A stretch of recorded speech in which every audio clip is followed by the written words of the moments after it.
Hey everybody, happy Thursday. Welcome back to another episode of Ask Kati Anything. I'm your host, licensed marriage and family therapist, Kati Morton. I'm so glad that you're here. In today's episode, I'm going to talk about emotional pain in therapy and what to do if we feel like we can't handle it. I'm also going to talk a lot about hypersexuality and how we can better manage or potentially stop that behavior. Then we'll discuss how far back body memories go. Like how far can our body remember?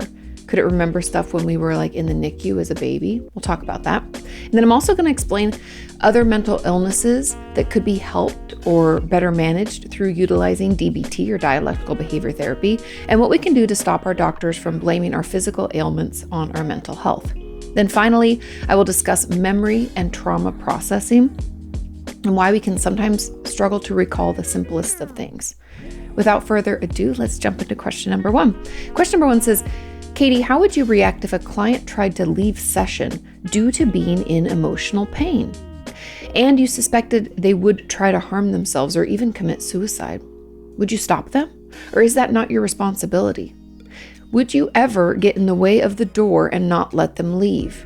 How would you react differently if it was a friend and outside the therapy space? Now, as a therapist, we are legally bound. Like legally, we can lose our license, we can get in all sorts of trouble, have to pay a fine, even go to jail if we don't do all of the things that we're bound to do. One of them being keep our patients as safe as reasonably possible. Now, would I prevent them from leaving and stand in front of the door? No, because you're not locked in here.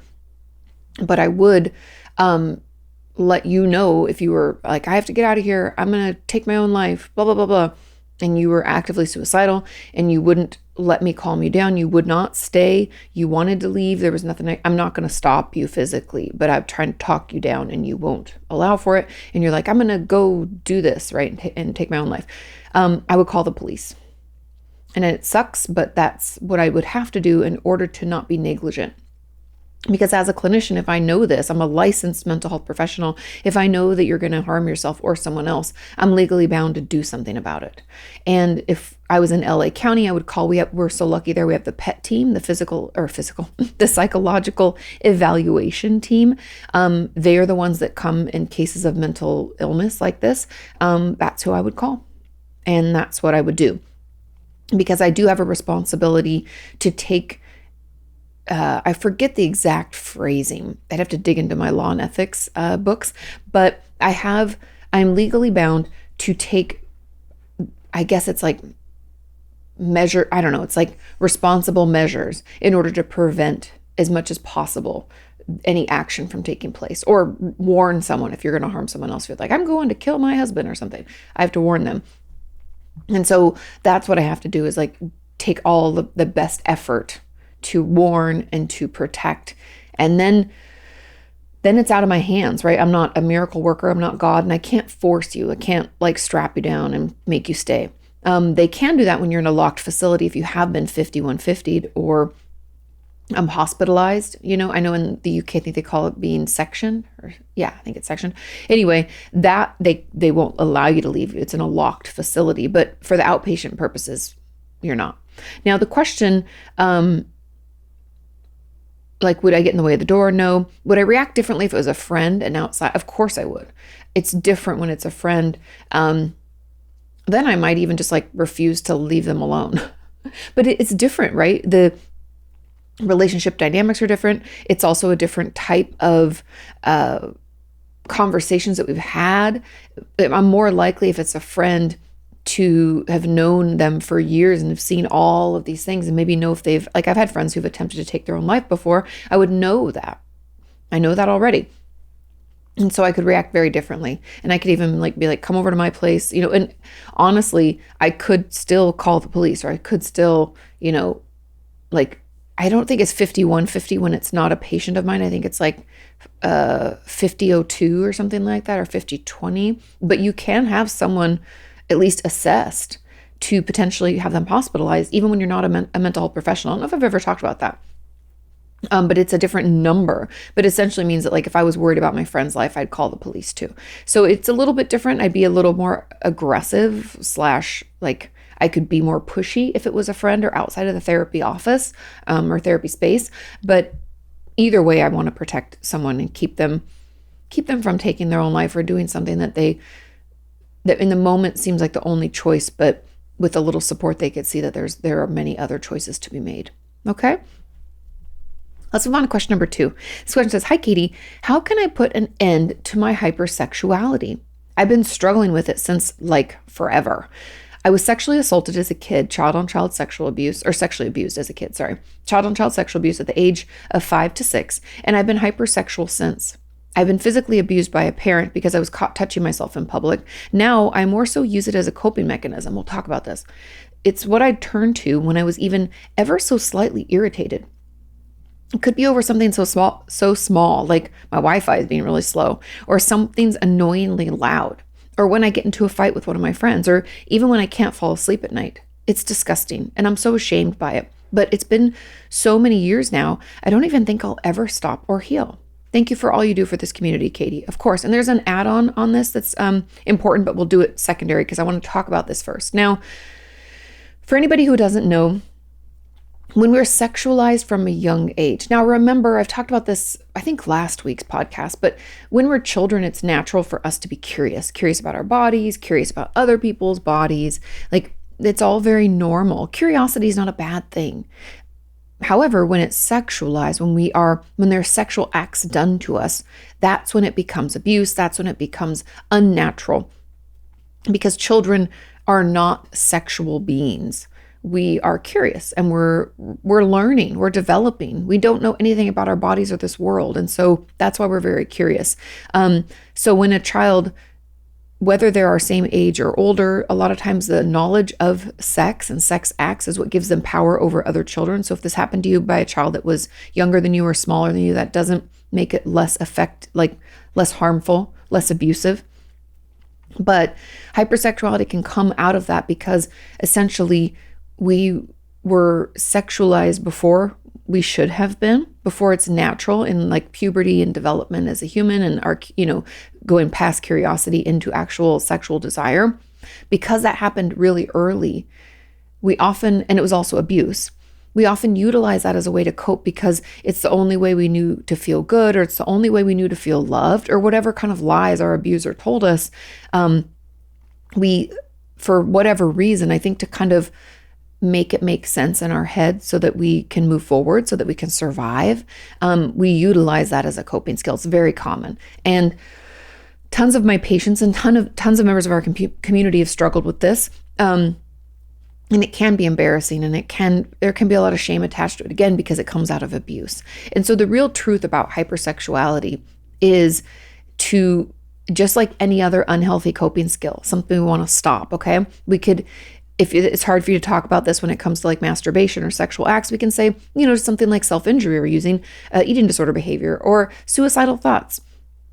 We have to have other things that we do instead. And it usually takes about 5 of those healthy ones to undo this one unhealthy one that we don't want to have anymore.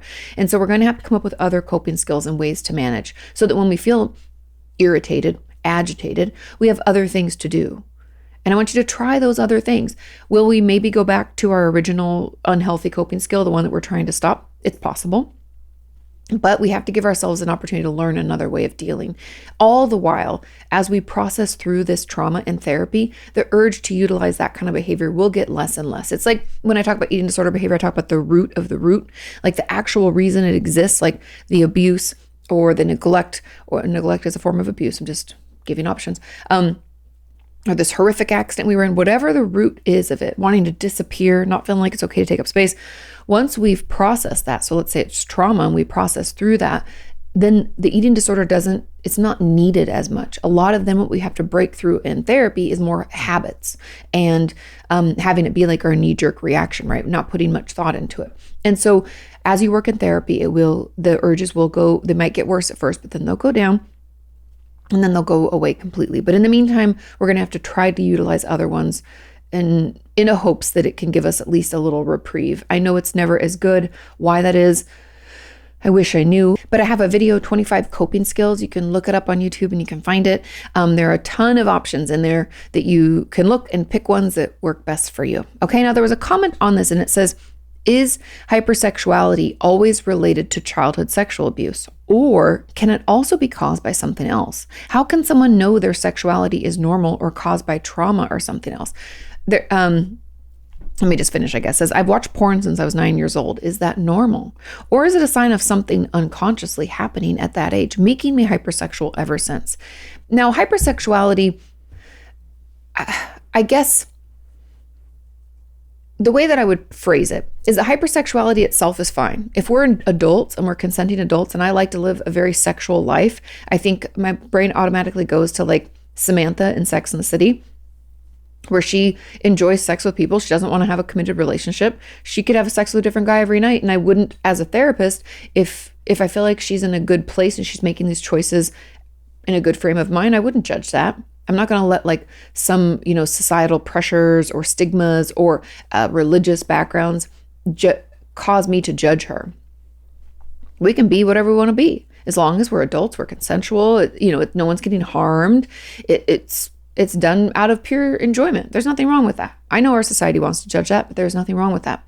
However, when we use sex as a way to cope, masturbation, sexual acts, anything, if we use it as a way to deal, like, oh, I feel so stressed out, I'm going to put porn on, I'm going to masturbate. That's when it gets a little worrisome for me, just like any other coping skill. Take away masturbation or sexual acts and insert alcohol, this self-injury, eating disorder behavior, any of that. That's when it becomes a problem. And so is hypersexuality always related to childhood sexual abuse? No. The short answer is no, it's not. People can be hypersexual just by nature, by the way their body is and their desire levels, their age, all sorts of things can, that's fine. However, when it's done to cope, that's a problem. And also when it's done at a super young age, again, before sexuality becomes a thing. And I'm not saying like I wouldn't know that I was gay at a young age. That's not what I mean by sexuality. I mean, being a sexual being when we're like 6, 7, even 8, 9, that we're not sexual yet. We're curious. Natural curiosity is part of growth. It's part of being a human. The you show me yours, I'll show you mine is a very, even though we can have a lot of shame or embarrassment around it, it's a very natural, like kid developmental growth type of thing. But watching porn since you were 9 years old, to me is not appropriate at the very least. Also, I think there was something else going on because I'm curious how you had access to porn at such a young age. And I believe watching porn at a younger age, like 9 or even younger, it is a form of sexual abuse. In many cases, I've had lots of patients whose parents would leave it on and they would watch it and they would ask questions and they would answer things and they'd let their child participate and stuff like that. That's abusive. Having access to it, I believe, it's very questionable. I'd have a lot of things I'd like to know more about. But I believe that is not a normal reaction, not a normal response. Children are usually more curious and would, in like my day, like steal the Sears catalog or Victoria's Secret catalog. But nowadays it'd be like children are exploring porn online because Pornhub exists around like early puberty. I'd say like the tween ages when we're like, I'd even say like 12, 13, 14 and on, like maybe 11 at the youngest. Every child is different, but as soon as your body starts changing and developing and growing, we become more curious about sex and sexuality and our bodies in a way that is more sexualized versus just curiosity about like, what is this?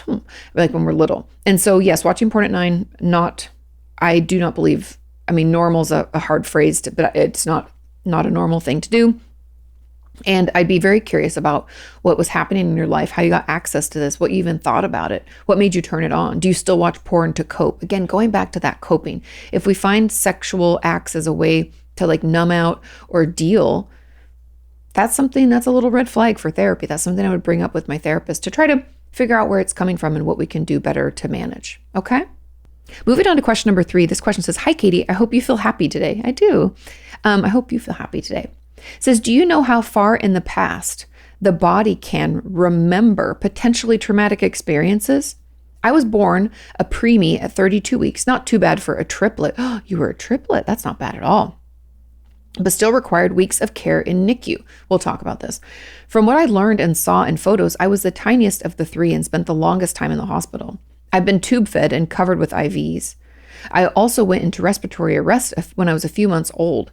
Besides that, I haven't grown a sick child at all. We were lucky. I've been struggling with mental health since my early teenage years. I'm 22, having an eating disorder, among other co-related issues.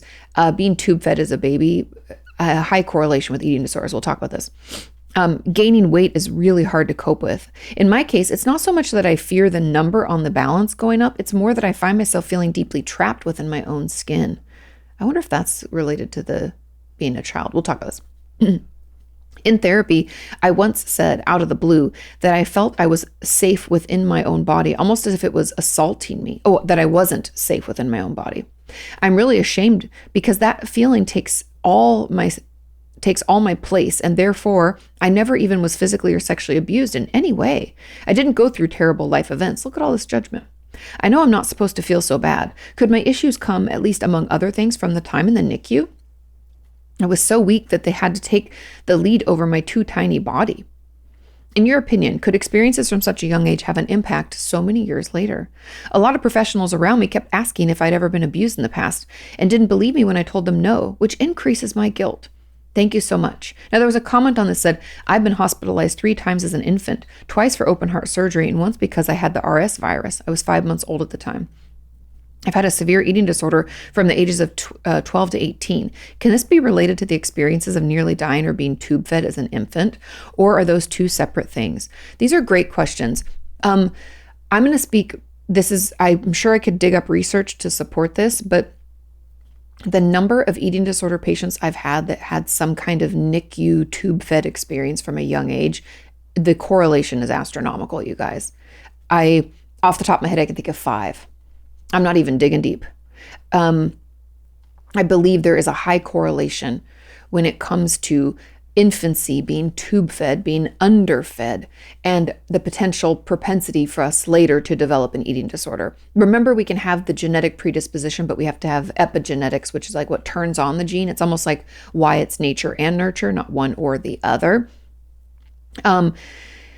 I don't know why this is, but I believe it has something to do with the fact that at the very top of this question, how far back can your body remember? If you've read the book, The Body Keeps the Score by Bessel van der Kolk, you know how great it is. And if you haven't, I encourage you to pick it up. It's a lot. It's a heavy book, but man, it's so good.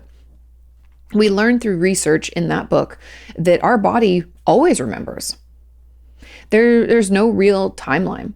That's what's wild, is that even if we don't have, because we know we don't form long-term memory until around the age of 5. I find I've had some patients who had like a big traumatic event happen around 4, they can recall it. But it's usually around that time frame when we're able to form long-term memory, okay? Therefore, it can seem shocking that our body remembers. But cellular memory is different than a memory in our brain, like an actual like emotional memory or something like that. But our body does recall, it does remember. And it as far back as birth. And I've also, as a random thing, and I don't think my brother would be upset about this, but when he was born, my brother had a cleft lip and palate and had a ton of surgeries as a kid. And he could have had some others to finally like fix and smooth over his scar as he got older. And he refused. He's like, I never want to have to do that again. And I believe, even though he hasn't said this, that there was definitely some trauma there. And I feel like when children are taken from their mothers and fathers and not given, I don't know if any of you have ever been around a newborn or been fortunate enough, maybe you've had children of your own, but when you're in the hospital, they want you to put skin to skin contact for the child. They'll often have the fathers like take their shirts off or unbutton their shirts and lay the baby on their chest. And the mother, they do the same. They put it skin to skin. And there's a lot about the healthy development of a child. It prevents what's called failure to thrive, when children they essentially just can't sustain themselves. They pass away or they get really sick. They find that skin to skin contact to be incredibly healing and helpful. And I always have been super, super concerned about babies in the NICU and not getting that contact and not getting those early few days of attachment formation is really key. And feeling safe and feeling cared for. And the voice of their mother they're used to hearing that in the womb, right? There's things that help babies transition from womb life to out into the world life. And when we're in the NICU, we don't get that. So I believe there is a lot. I would love to read, and that's probably something that I'll do soon, but read about the correlation between babies in NICU and mental health issues, as well as other physical issues, because I believe being in a NICU in general is akin to us as adults being in the emergency room or in intensive care, right? It's scary, it's traumatizing, and we don't have any, we're helpless. We have to be taken care of. Yeah, so I know that's not really the best answer, but our body can always remember from birth through death. Our body keeps that score, unfortunately. And that's why I love those memes. It's like, sometimes I just wish my body would stop keeping the score. I hear you. Also, the feeling trapped in your own skin, I feel like probably because you were helpless and as a child, as a little infant, a newborn, and you needed them to care for you and you couldn't get out of your body, and it was essentially like failing and you're having a hard time. And so, yes, that's affecting you and impacting you now. I believe it's correlated with your eating disorder. To the second person's question as well, when I don't know why, but I believe it's a feeling of like, no control over our life. And we try to take the control back, and the control is very focused on our bodies, because when we're babies and infants and preemies, we don't have an opportunity to fight back or to do anything or make any choices. And being tube fed from such a young age, I believe there's a direct correlation to eating disorders. I think those two are very linked. Again, I haven't read all the research about it, but in my experience, it's easy for me to be like, yes, there's clearly something going on there. And I think it has to do with just our development and how we think and feel about our bodies and food and all that stuff. Yeah. I wish I had a better answer, but that's really the truth. Hang in there. It does get better with treatment. Like I said, I've had tons of patients who've had that experience. They've gone on to recover. A few of them had some relapses, but came back through. So you can too. Okay. Let's move on to question number 4. It says, hi, Katie, is DBT or dialectical behavior therapy a good fit for illnesses other than BPD? I have anxiety and bipolar 2, depression, and in the past I've had CBT or ACT therapy. They were pretty successful for anxiety, but they never touched the depression. Over time, I've developed chronic suicidal thoughts. When I'm well, they scare me. When I'm depressed, they're almost like a warm blanket. It can be a coping skill, yeah. I can't stop thinking about it. It's always in the back of my mind. I know I have a way out. Could DBT help me with this? Now, we have some comments on this, but let's just jump right in. Yes, DBT can be beneficial for a lot of different mental illnesses, not just BPD. The thing to remember about DBT is that it's cognitive behavioral therapy, or CBT, which, if you aren't familiar, is essentially us becoming more aware of our thoughts so that we can have better, I don't even want to use the word control, but we're better able to manage our behaviors, right? Because it's like the idea behind cognitive behavioral therapy is that we have these feelings in life, emotions happen, we have thoughts about them, and then those thoughts cause us to act in certain ways, and they form beliefs about our world and us, and it goes round and round and round. And so in order to better manage, we have to pay attention to those thoughts and be better able to track our feelings. Now, DBT has all of that, but on top of that CBT model, they also have mindfulness techniques and emotion regulation skills. Now, there's obviously, DBT has more to it, like interpersonal effectiveness. There are other pieces, but that's essentially what it is. It's like a build on top of CBT, or at least that's the way it was taught to me, and the way that Marsha Linehan, that person who created DBT, talks about it. She herself had BPD, and so she created this to assist those who are also struggling. I believe DBT can help so many of us. Honestly, everyone can benefit from it. Having better ways to be mindful of our experience, to recognize what's happening inside of us, super important. Being able to regulate our emotions, also super important. Have healthy, happy interpersonal relationships, communication strategies. I love it, right? There's so much to DBT that is helpful for everybody. I could talk through all of the different pillars, all the different tools, and everybody be like, oh yeah, I can take something from that. So I believe it's a good fit for a lot of things. That's why I'm such a huge fan of it. I have not gone back and gotten my certification. You're supposed to get certified, I think, every 3 years. I'm sorry, I've let that lapse, but I still love DBT. It's because I'm not practicing in my office right now. But I think it's just a great, great resource. And I'm a huge, huge fan. So the fact that CBT and ACT is pretty specific to anxiety, I would say, especially ACT. I found that to be, it's acceptance commitment therapy is what that stands for. And I've had a ton of patients benefit from that. I also ran a group for teen girls with anxiety, and we used ACT, and they found it super beneficial. But the depression, now I want to get into this.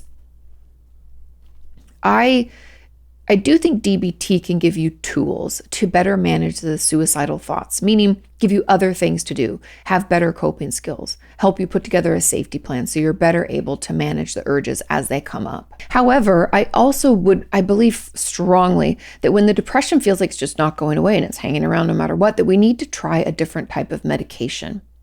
Now, when I say that, a lot of people are like, but I've tried these things and that things. Have we tried something maybe outside the box? When I have patients who are chronically suicidal, I mean, the ketamine treatments have been incredibly beneficial. That can be in ketamine infusion where you have to go to an office and someone has to drive you and take you back. It takes about 45 minutes or so. But there's also the new ones, the nasal spray, Spravato has ketamine in it. It's supposed to be super helpful for depression. There's also, new studies being done with psilocybin. If you happen to live in one of those states, you can see if you can get into one of those research studies. It's Colorado, California, and Oregon, I believe, maybe New York too. That's something to think about. Also, there's TMS, transcranial magnetic stimulation. I've had patients who are chronically suicidal benefit so intensely from vagus nerve stimulators. It's an implant that goes right below your collarbone. Insurance covers it. It's amazing. Those are the things that I want you to look into other treatments, because therapy can be incredibly beneficial. But the fact that you're chronically suicidal and the thoughts scare you, we need to get that under control. Even if the medication isn't something we're on forever, I want you to get to a place where you don't have those all the time. And so that would really be my goal. DBT can definitely help and give you tools, and it gives you ways to, again, that emotion regulation. It gives you ways to manage, to be more mindful, to use things ahead of time. Like, it is really helpful, but we can also get medication on board, because research proves that those two together give us the most positive amount of outcomes, meaning it is the best, essentially, equation, right? There was a comment that said, I relate to this. My suicidality can get really, really bad when I'm already feeling low. My therapist in the Netherlands kind of allows me to feel that. She says it's best to sit with it. I agree. I really try to do that, although at some points it almost feels impossible to do so. Recently, I've had a few sessions of EMDR therapy. My question is, can EMDR therapy be effective with complex PTSD and severe anxiety? Yes. Or are there other types or forms of therapy you recommend for people with severe childhood trauma and anxiety symptoms? I also have had ACT and focusing, plus a number of other therapies before I was 18 years old, like systems therapy, CBT, imaginary exposure therapy, eating disorder treatment, and EMDR. To what degree is EMDR effective in minors? I had it when I was 12 years old, but at the time I just didn't get it. Can it be more effective when I get it now and I'm an adult, 24 years old? And how do you think about alternative treatment styles like ACT? I think if it works for one person, it's worth it. It's not going to do any harm. I am up for all alternative treatment styles. I honestly am as a therapist, I've always been like, I pick and choose from all types of different modalities. I don't just practice DBT or CBT or anything like that. I've always thought I should utilize all the tools that I know and pick the ones I think are best. And so alternative treatment styles, bring them on. If something's not working, we need to find something that is. Everybody's different. We can't expect one thing to fit everyone. That's just not going to work out. That's not life, right? And EMDR, I believe, to be truthful, I'd never thought about it this way, but I believe that, as a kid, it might be easier, but 12 is a tough age. I honestly think that it's probably, now that you get it, going to be more beneficial for you. It's not that we have to, it does feel a little woo-woo and you're like, whoa, my brain is going everywhere. But I feel like as long as you know that that's okay, and at 12, we're just not so sure of ourselves, and it maybe is a little overwhelming, or maybe it wasn't a good fit with the clinician. I don't know. I think it's worth giving it another shot, especially, building up resources can be really helpful for your anxiety. I also think it can really benefit those of us with complex PTSD. I, even personally doing it, found it to be incredibly emotionally relieving.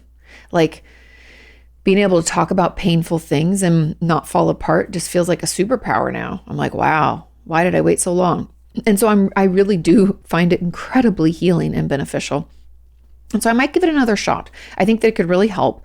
And EMDR therapy is technically a trauma-based treatment. And so yes, it is effective for those with CPTSD. That's what it's really created for. And I do like the big piece of like building up your resources or your safe place. And the way my therapist had me do it was like my meeting place and having me, not the meeting place, I guess that was more the parts work, but it was like I had a safe place that was like warm and comfortable, and I would go to that warm, safe place. And that was where, if I started to feel overwhelmed, I'd take myself back and she'd like, describe that place to me again.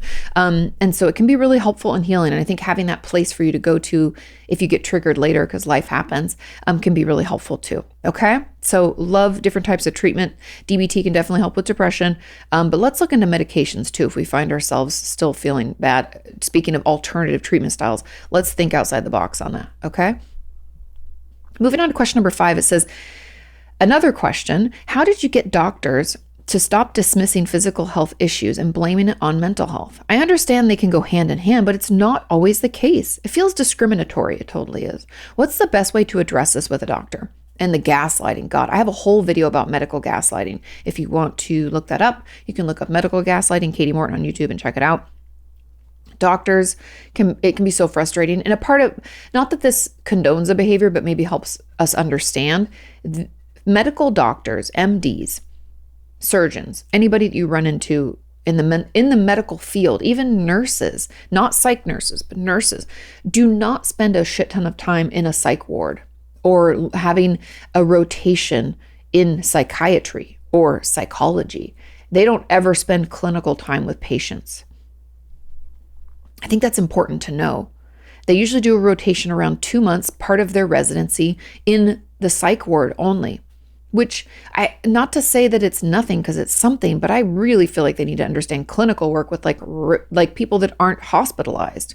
Like there's different layers and levels to how affected we are by our mental illness, and they do not get that education, and it's just really doing us a disservice. And maybe things have changed. If it has, let me know in those comments. If you are a new physician, I should ask my friend Grace. She just became a surgeon. Woo. She's a badass. Ask her about that. I'll ping her and see. Maybe I'll have her on the channel. Okay. But anyways, I think because they're not trained, they don't really know. They can either think that everything has to do with it's all physical. It's not mental health. They can do one or the other, or they can blame it all on mental illness.